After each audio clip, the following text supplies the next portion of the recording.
अस्सलाम वालेकुम मौजूद ख़वातीन आज़ाद, मैं हूं अली मुमताज़ और आप देख रहे हैं मेरा ऑफिशियल यूट्यूब चैनल। आज के वीडियो लॉग में हम बात करने जा रहे हैं उस ऐलान को लेकर जो NCOC की तरफ से आ चुका है। ये वो खुशखबरी है कि जिसका सबको इंतज़ार था। ये खुशखबरी तब आई कि जब NCOC को ये लगा कि कोरोना वायरस की वबा जो गुज़श्ता साल हमने देखा कि एक फ़ेज़ आया, फिर दूसरा फ़ेज़ आया, तो अब ये दूसरा फ़ेज़ जो है कंट्रोल में है, काबू कर चुके हैं हम इस सूरत हाल को। और ये उस तरह से तबाही नहीं हुई, उस तरह से हमारा नुकसान नहीं हुआ, उतने लोग इससे मुतासिर नहीं हुए कि जितना कि पहले फ़ेज़ में हुए थे, बिलखुसूस ईद उल फितर के बाद, कि जब हमने देखा कि अचानक डेली की तकरीबन 5 से 6 हज़ार की रिपोर्टिंग हो रही थी फिगर्स में कि रोज़ाना इतने लोग इफ़ेक्ट हो रहे हैं। अस्पतालों में इमरजेंसी की सूरत हाल नाफिज हो चुकी थी। अमले के लिए बड़ी मुश्किल थी, बड़ी परेशानी थी, क्योंकि उनके पास उनके वो पर्सनल प्रोटेक्शन इक्विपमेंट तो था लेकिन नाकाफ़ी था। और फिर एहतियात भी लोग उस तरह से नहीं कर रहे थे कि जिस तरह से लोगों को एहतियात करनी चाहिए थी। जब ये पहला फ़ेज़ आया तो हम उस दौर में से भी गुजरे कि जब लोगों ने रात में अपनी छतों पे चढ़कर अजानें भी दी। फिर उसके बाद वही लोग थे कि जिन्होंने वक्त गुजरने के साथ साथ ये भुला गए कि भाई कोरोना वायरस भी नाम की कोई चीज़ है। ईद का मौका आया तो उन्होंने कहा भाई देखा जाएगा। ईद के लिए निकले, शॉपिंग की और फिर तादाद जिसका मैंने भी जिक्र भी किया कि हज़ारों में पहुंच गई एंड आउट ऑफ कंट्रोल हो गई। फिर ईद उल अज़हा पर हमने समझदारी से काम लिया, हमने सबक सीखा। वो सबक सीखने के बाद जब कंडीशन मज़ीद बेहतर हुई तो फिर बाज़ारों को खुलने की इजाज़त दी गई। ताजिर बरादरी ने अपना काम करना शुरू किया। जिनको करोड़ों का, अरबों का नुकसान हुआ था, उन्होंने चीज़ों को आहिस्ता आहिस्ता रिवाइव करना शुरू किया। और फिर दूसरा फ़ेज़ आया, और जब दूसरा फ़ेज़ आया तो उस वक्त हमारे लिए एक और परेशानी ये थी कि हमने देखा कि इंटरनेशनली भी वो ममालिक के जहाँ पर सर्दियों में सर्दी ज़्यादा होती है, वहाँ पर हमने देखा कि इसकी वो दूसरी लहर पहली वेव से भी ज़्यादा थी और ज़्यादा नुकसान हो रहा था। प्राइम मिनिस्टर इमरान खान साहब ने यह कहा था पहली वेव में कि जी ये गर्मी जैसे आएगी तो गर्मी के ज़्यादा बढ़ने से ये कम हो जाएगा। ऐसा हुआ ज़रूर, लेकिन उस तरह से नहीं हुआ। और सर्दी में इसका मतलब है कि अगर सर्दी होगी तो फिर काम ज़्यादा ख़राब होगा।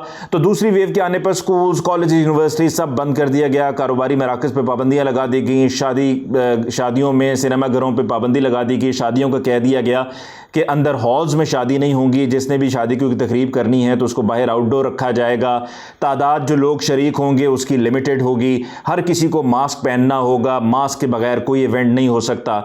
लोगों ने इस फेज़ को भी अल्लाह ताला के फजलो करम से गुजार ही लिया है। और अब जो ऐलान हुआ है NCOC का कि 15 मार्च से शादी घर, सिनेमा घर इजाज़त होगी। सिनेमा घर आप जा सकेंगे, जाके अगर आपने कोई मूवी देखनी है आप देख सकती हैं। शादी की तकरीबात जो बाहर आउटडोर होती रही हैं वो हॉल्स में दोबारा से हो सकेंगी। गो कि अब ज़रा सीज़न आउट होना शुरू हो गया है, लेकिन चलें जाते जाते यही वो टाइम था पिछले साल के जब लोगों की बुकिंग्स कैंसिल होना शुरू हुई थी। क्योंकि पिछले साल ठीक 1 साल पहले यही मार्च के महीने में हमने देखा था कि कोरोना वायरस जब आया तो फिर तमाम ऐलानात के बाद हर चीज़ बंद कर दी गई।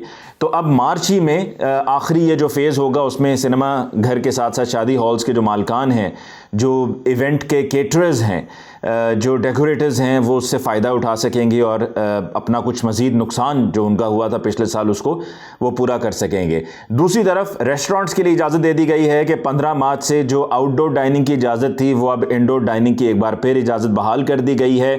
इसके अलावा स्कूल्स के लिए ये ऐलान किया गया है कि 1 मार्च से जो पहले लिमिटेड नंबर ऑफ़ डेज़ थे स्कूल्स, कॉलेज, यूनिवर्सिटीज़ में, अब वो हफ्ते में 5 दिन क्लासेस हो सकेंगी। आई होप कि स्टूडेंट्स अब ये नहीं कहेंगे कि जी 5 दिन क्लासेस, क्योंकि जिस तरह पहले था ना कि जी एग्ज़ाम्स कैंपस पे नहीं ऑनलाइन लें, इसी तरह ये ना हो कि अब कहेंगे जी 5 दिन नहीं, हमने अब सिर्फ 3 दिन ही पढ़ना है, हमें अब 3 दिन पढ़ने की आदत पड़ चुकी हुई है।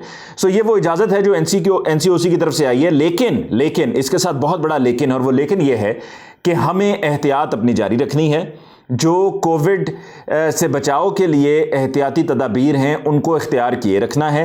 मास्क पहने रखना है। मास्क नाक के यहाँ नहीं बल्कि नाक के ऊपर होना चाहिए। हम कहते हैं जी हमने मास्क लगाया हुआ है लेकिन हम यहाँ कर लेते हैं तो हम समझते हैं जी मास्क लग गया। और कुछ लोग तो ज़रा ज़्यादा एडवांस चल रहे हैं, वो यहाँ मास्क रख लेते हैं और उसके बाद कहते हैं जी मास्क तो है ना चेहरे पर, थोड़ी देर में ऊपर भी कर लेंगे तो सफोकेशन हो रही थी। लेकिन मास्क बहुत ज़रूरी है, ये किसी और के लिए नहीं, हमारे अपने लिए। हाथों को हमें धोते रहना है। जो हमने पिछले साल रगड़ रगड़ के हाथ अपने धोए, और लोगों ने बल्कि बाकायदा वीडियोज़ भी बनाई कि जी हम इस तरह से हाथ धो रहे हैं और ये देखिए 20 सेकंड तक हम हाथ धोई जा रहे हैं। वो भी एक फेज़ था, क्या दौर था। याद रहेगा हम सबको, हमारी ज़िंदगी में एक ऐसा वक्त भी आया था जब लोगों ने, जिन्होंने हाथ बहुत कम धोए थे, उन्होंने टिका कर हाथ धोए थे। लेकिन अब हम वो हाथ धोने वाला मामला भी भूल गए। हाथ हमें धोते रहना है, सैनिटाइज़र का इस्तेमाल करते रहना है। वही सैनिटाइज़र जो पिछले साल मिल नहीं रहा था, और बड़ा नायाब हो गया था, मार्केट में शॉर्ट हो गया था, ब्लैक होकर बिकना शुरू हो गया था और लोगों ने उसका फ़ायदा उठाना शुरू कर दिया था और लोगों ने फिर जहाँ से कोई चीज़ मिलती थी, सैनिटाइज़र मिलता था वो उठा लेते थे, या इसी तरह से कहीं से कोई एंटीसेप्टिक मिलता था तो वो उठा लेते थे कि जी ये बाद में दोबारा नहीं मिलेगा, ये हमें फौरी तौर पर लेकर इसको अपने पास इकट्ठा कर लेना चाहिए। तो हम उस दौर में से तो निकल आए हैं, लेकिन अभी मुकाबला, ये मैच, ये जंग ख़त्म नहीं हुई है। कोरोना वायरस की वैक्सीन आ चुकी है, पाकिस्तान भी पहुंच चुकी है, मार्च के महीने में प्राइवेटली भी पाकिस्तान में दस्तयाब होगी। जो चाहेंगे वो जाकर इसको वैक्सीन को लगवाएंगे, ये डोजेस को। बेतहाशा ऐसे लोग अब भी मौजूद हैं, सिर्फ पाकिस्तानी नहीं बल्कि गैर मुल्की भी, कि जो ये समझते हैं कि जी ये पता नहीं क्या वैक्सीन है, हमें इस वैक्सीन को जाके लगवाना भी चाहिए, नहीं लगवाना चाहिए। बल्कि अभी पिछले दिनों में मेरी एक स्पेशलिस्ट डॉक्टर से मुलाकात हुई और मैंने उनसे कहा, मैंने कहा जी बताइए आपकी क्या सूरत है। उन्होंने कहा जी मुझे चूंकि कोविड हुआ था तो अभी थोड़ा सा वो फेज़ है, मैंने अभी देखना है, अपने आप को रजिस्टर करवा ली है वैक्सीन के लिए। और मैंने पूछा कि आपके साथ जो बाकी अमले के लोग हैं उनकी क्या पोजीशन है, क्या वो वैक्सीनेशन करवा रहे हैं या नहीं करवा रहे? तो उन्होंने कहा कि जी आपस की बात है, उनमें से बहुत से ऐसे हैं जो नहीं करवा रहे हैं। और वो क्यों नहीं करवा रहे? वो उन्हीं वजूहात की बुनियाद पे नहीं करवा रहे। उनके जहन में आ जाता है कि जी अगर किसी की शादी होने वाली है तो मर्द को ये कहा गया या जहन में बात बिठा दी गई है कि अगर आपने वैक्सीन करवाई तो फिर आपकी औलाद नहीं होगी। और ख़वातीन के जहन में बात डाल दी गई है कि अगर आप हामला हैं तो आपके लिए नुकसानदेह है, आपको ऐसा नहीं करना है। तो ये वो तमाम तर शुकूक व शुबहात हैं जो लोगों के जहन में लोगों ने डाले और हमने मान भी लिया और हम उस बात को मान कर बैठे हैं कि ये वैक्सीन ठीक नहीं है। सो बहुत से लोग ऐसे भी हैं जो ये सोच रखते हैं, बहुत से लोग ऐसे हैं जो तैयार बैठे हैं कि बस एक दफ़ा मौका मिले और हम फौरन पहुंचें, फौरी तौर पे और जाकर वैक्सीन लगवाएं।